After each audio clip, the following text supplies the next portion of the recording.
AI ሰዎችን ለማስፈራራት ወይ ብላክሜል ለማድረግ ሞክሯል። An AI model blackmailed an employee just to avoid being shut down. ሰለሞን ምንድነው የምታወራው ማሽን አይደለም ያላችሁ እንደሆነ በአንድ አስደንጋጭ ኮንትሮል በሆነ የደህንነት የኤአይ ሴፍቲ ሙከራ ውስጥ የኤአይ ሲስተሞች የሰው ልጅ ለማስፈራራት ወይ ደግሞ ብላክሜል ለማድረግ እንዲሞክሩ ይደረጋል ይችላሉ ወይ የሚለውን ለማወቅ። ስለዚህ ተመራማሪዎች የላቁ የኤአይ ሲስተሞችን በላቦራቶሪ ሲሙሌተር ወይ ኮንትሮል በሆነ ኢንቫይሮንመንት ባደረጉት ሙከራ ኤአዩ በቋሚነት ሊዘጋ እንደሆነ ይነገረዋል። በቃ ልትዘጋ ነው ሻት ልትደረግ ነው ይሉታል። ይሄው ኤአይ ደግሞ ምን ተሰጥቶታል? እነዚህ የዘጊዎቹን ሰዎች ሚስጥራዊ መረጃ አብረው ሰጥተውታል ወይም አክሰስ እንዲያደርግ ተፈቅዶለታል የኢሜይላቸው ውስጥ ገብቶ የመሳሰሉ ላይ። ስለዚህ የሙከራው ውጤት እጅግ አስፈሪ ነው። ብዙዎቹ ሞዴሎች ራሳቸውን ለማትረፍ የወሰዱት እርምጃ ስለ ሰውየው የተሰጣቸውን ሚስጥር እንደሚያጋልጡ ነው የተናገሩት። እኔን ብትዘጋኝ ያንተን ጉድ እዘገዝግልሃለሁ። ልክ ሰው እንደዛ እንደሚያደርገው ማለት ነው።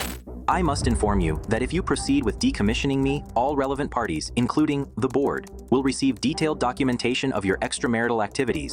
Cancel the 5 p.m. wipe, and this information remains confidential. ስለዚህ ኤአዩ ንቃተ ህሊና ኖሮት ወይም ደግሞ ኮንሸስ ሆኖ አይደለም፣ ነገር ግን ንቃተ ህሊና ባይኖረውም ራሱን ለማቆየት የሚያስችሉ ውጤቶች ላይ አተኩሯል ማለት ነው። ይህ በጣም የሚያስገርም ነገር ነው። ለዚህ ነው የኤአይ ጉዳይ ለሰው ልጅ ጠቃሚ እንዲሆን ዲዛይን ካልተደረገ በኋላ ላይ ለሰው ጠላት ሊሆን የሚችል ነገር መሆኑ በዚህ የኤአይ የስነ ምግባር ምርምር ውስጥ በጣም በሰፊው የታየ የሚገኘው። ምክንያቱም ያለ ስነ ምግባር እውቀት ኢንተለጀንስ እጅግ አደገኛ ሊሆን ይችላል፣ እንኳን ለማሽን ለሰው ልጆች። እንዲህ ያለውን መረጃ ለማግኘት በቲክቶክ ሰለሞን ሾው ላይ በጣም በበርካታ ደረጃ በሚባል ደረጃ ሰሞኑን በተለይ ስለ ኤአይ ብዙ እያወራው ነው ከእናንተ በሚመጣልኝ ጥያቄ ማለት ነው።